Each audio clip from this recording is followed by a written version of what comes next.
Alright, so, hey everybody, you are listening to KRLX 88.1 FM, a service of Carleton College, broadcast from Northfield, Minnesota.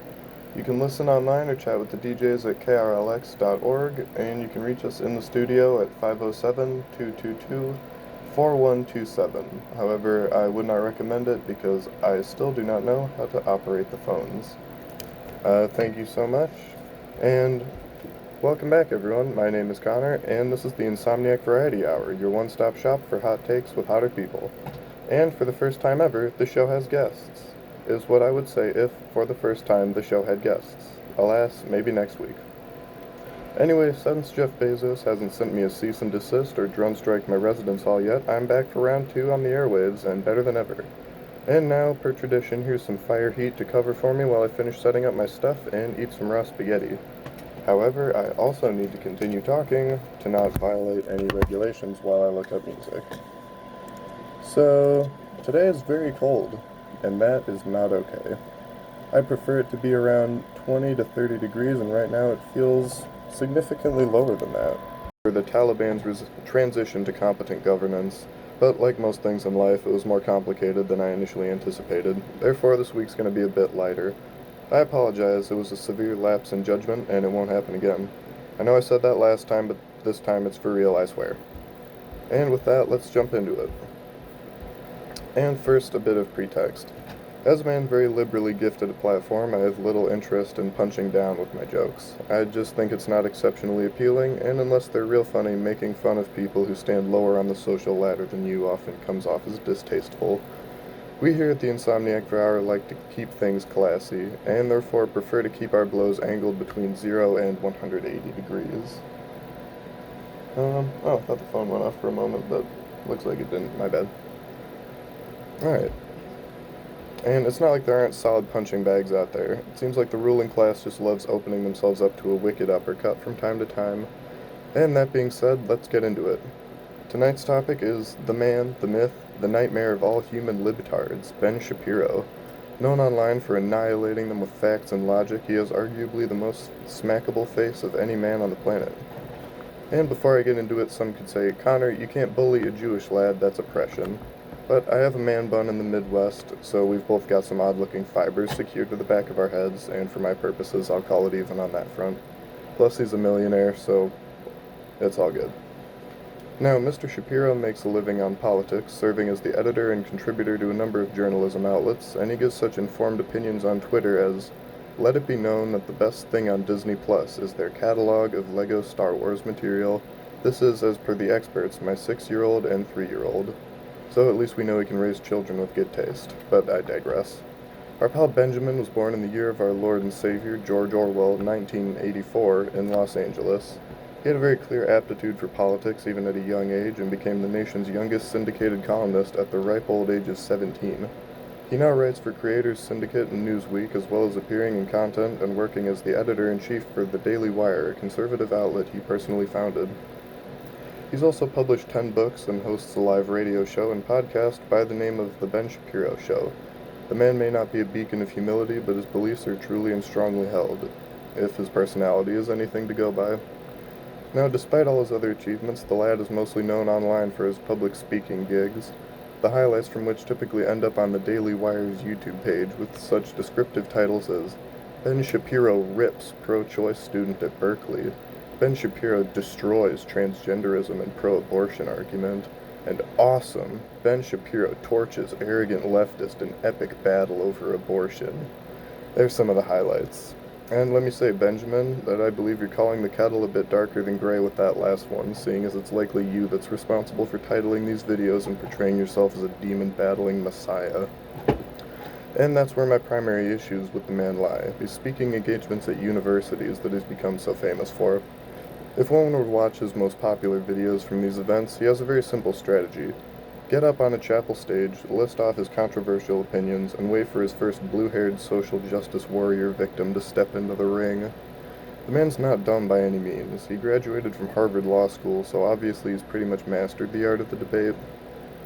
And watching him on stage after he's done monologuing is like seeing a nature documentary about Africa once it gets to the watering hole section. Like a crocodile, he controls his area very effectively, waiting for a gazelle to approach. The standoff ensues until one of the two, likely not the cold-blooded reptile, screws up and makes a foolishly bold move. In this moment, the prey becomes flustered, realizing too late that they've left their throats wide open and they're about to be a set of toothy jaws dragging them into the water. One of the clearest examples of this hunting strategy is when he is debating whether genetic females should be allowed to join the Boy Scouts of America.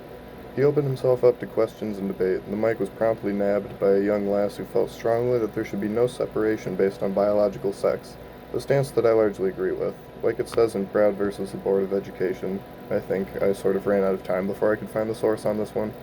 Separate but equal isn't equal. Anyway, the mad lad laid out the best bait possible by saying, "The Boy Scouts have a standard. You must be a biological boy to be a Boy Scout." And I know I already praised the line, but come on, it's such a 900 IQ move. It's the verbal equivalent of tossing a basketball up for an alley-oop to yourself. By making a statement as if it was fact, he left himself open to be questioned on the claim's legitimacy, and in theory, he'd be forced to justify it by pointing out the requirement in some lame bylaw or regulation in the Scouts rulebook. Instead, he just dropped the group's name on her like a ton of bricks, leaving her flustered and getting the whole crowd laughing. A roast that solid should be unconstitutional. It's just cruel and unusual punishment for stepping into his Thunderdome. Now, what I want to know about him is why does a man with his talents and qualifications choose to just kind of go around the country bullying college students? It seems that he could be in so much better positions on a day-to-day basis. So, why does he choose to be so hostile to people when that's just proven time and time again not to be the way to get to people's hearts and minds? If you're trying to convince someone, one of the least effective ways of doing so is confrontation, and I just simply don't understand it. And so with that, I am going to blast some more jams, and yeah, I must continue talking though. So it's about 800 degrees here in the studio, and I don't appreciate that after getting all used to the cold outside. But, you know, what can you do? It's Minnesota. So, oh hey, the mouse wheel started working. That is so epic. And, come on. Okay. Than Donald Trump, but who's she better than now? Like, nobody. She's not running in any races. She doesn't have an opponent. Now it's just her speaking nonsense, slandering Bernie Sanders left and right because she's petty like that. So she said nobody likes him, he doesn't get anything done. But how can that be the case when he's rallied so much of the youth that didn't vote for her, by the way? Like, people were voting for Jill Stein and the Green Party over her because she's just an establishment politician. How can you get behind that? She doesn't seem to have any passion, and other than her great-looking campaign website, what was she even doing? So, Bernie, her attacks on Bernie kind of set this off. It just made me realize how genuinely unlikable she is, especially when there's no one to compare her to. Because, Donald Trump, he is an unfortunate fellow. It's hard to get up and defend him. Pretty much everyone, I think, can acknowledge that he is not a nice person. But Hillary is so, I don't know, more subtle about it, or at least she was until she just came out and said, "Oh, I don't like this guy." But, in all the data, Bernie's been one of the more popular senators, or the most popular, for like several years now. And Hillary, I'm personally disappointed in you because, man, I stood up for you in 2016. I was trying so hard to say, oh yeah, I get it, she seems like a reptilian, but, maybe she's not. She's got the qualifications, it's hard to argue that, but, man, it is hard to argue that she has anything worthwhile to offer the American people that, another career politician couldn't. She's so white bread about it. She gave us some solid memes, like her having a stroke looking at balloons falling from the ceiling at the DNC. But other than that, what are you going to do?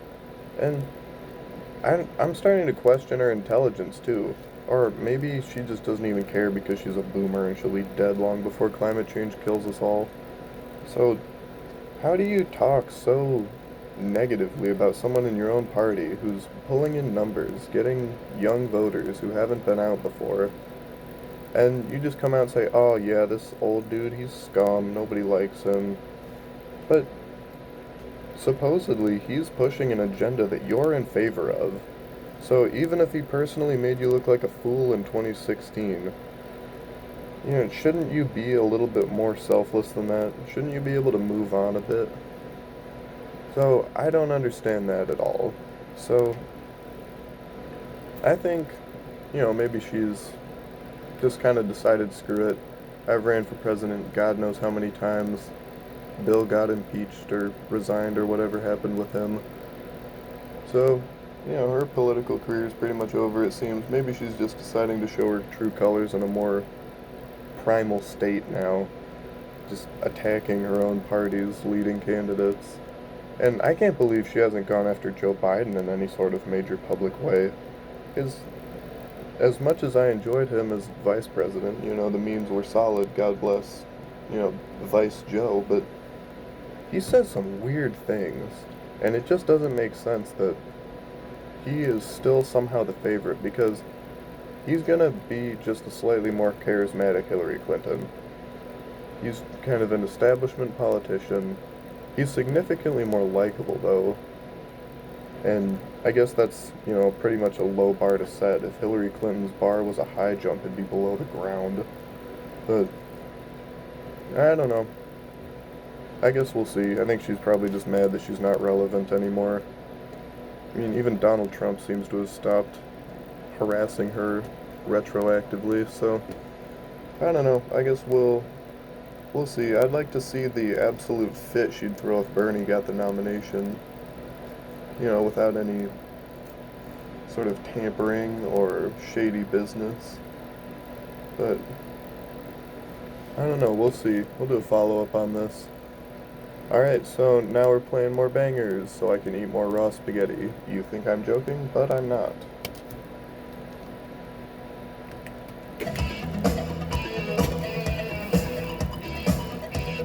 And with that, I think we'll move on to another topic. The coronavirus, aka Wuhan flu. Now, just today, or I guess technically yesterday if you want to be mean about it, the World Health Organization finally declared it an international emergency, so try to stay safe. There have been over 10,000 confirmed cases globally, with the vast majority in the Wuhan city, the capital of China's Hubei province, with over 1 million people inhabiting it at the moment. The disease has caused many African students in China some difficulties, and according to Course Africa, students opted to stay at school over the Lunar New Year to celebrate it with their friends, I guess, rather than travel. But they're now trapped on campus due to quarantines that have been in place for as long as a week in Beijing. So, access to resources such as disease masks and hand sanitizer is getting tough, largely because they fear being barred from returning to their respective campuses after leaving for supplies. And one young lad even testified that due to the rarity of hand sanitizer, he now carries a bottle of gin on his person at all times just to keep his hands clean. Now, this shows how desperate these times truly are. How are students expected to stay lit at all times when they're forced to waste all their strong alcohol washing their hands? Simply not fair. But that's not all, brothers and sisters. This virus is also coming for the most important cultural events we have, gaming tournaments. That's right, according to The Verge, Blizzard has canceled all Overwatch League games in China for the February and March portion of the season, describing the move as a big blow for Blizzard's esports league. Gamers, can we get an F in the chat for Overwatch League? How dare this tragedy interfere with our gaming like that? If I knew how to operate the technology in front of me, I would give the legendary 21 bruh sound effect number 2 salute, but unfortunately I am but a common fool. I mean, only 200 people have died from it, it's not even that big of a deal. And in other news, the Grammys were recently, I suppose, and Billie Eilish won 4 awards and is the first woman and youngest artist ever to do so, breaking the record Christopher Cross set 39 years ago. She won Best Album, Best Record, Best New Artist, and Best New Song for her hit Bad Guy, where she smears fake blood on her face and rides a tricycle down the street, which earned over 740 million views on YouTube. Certainly must be nice. Now, I'd also like to give a quick shout out to whoever designed our outfit for this event. Whoever they are did a great job when they were asked to recreate Jim Carrey's look from The Grinch without Googling any pictures of it. Although this is coming from someone whose only outfit consists of a white t-shirt, zip-up hoodie, and jeans, so keep that in mind before taking any of my sage wisdom to heart. And the Super Bowl is this Sunday, and if you're anything like me, you kind of thought that it had already happened. But this year we get to see the San Francisco 49ers and the Kansas City Chiefs battle it out. And I might be in the minority here, but I feel a bit bad for the boys on the New England Patriots. The poor lads are going to have to stay home in their mansions and watch the game, fully aware that all they had to do to get out on that field was have Tom Brady deflate a few more footballs.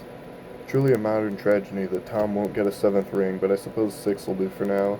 I googled a picture of him fully iced out just to see what a man looks like with more money wrapped around his fingers than I'll see in my entire life. And those rings are so huge it looks like he's wearing brass knuckles made out of wrecking balls. Now, I'm not a frequent bettor, but I'd wager he could punch through an elevator door relatively effortlessly or snap away half of the air in all of his footballs if he tried hard enough. And that's my little interjection for now, I suppose. So, yeah. Thank you for listening, and stay lit. Try not to use all your gin on your hands.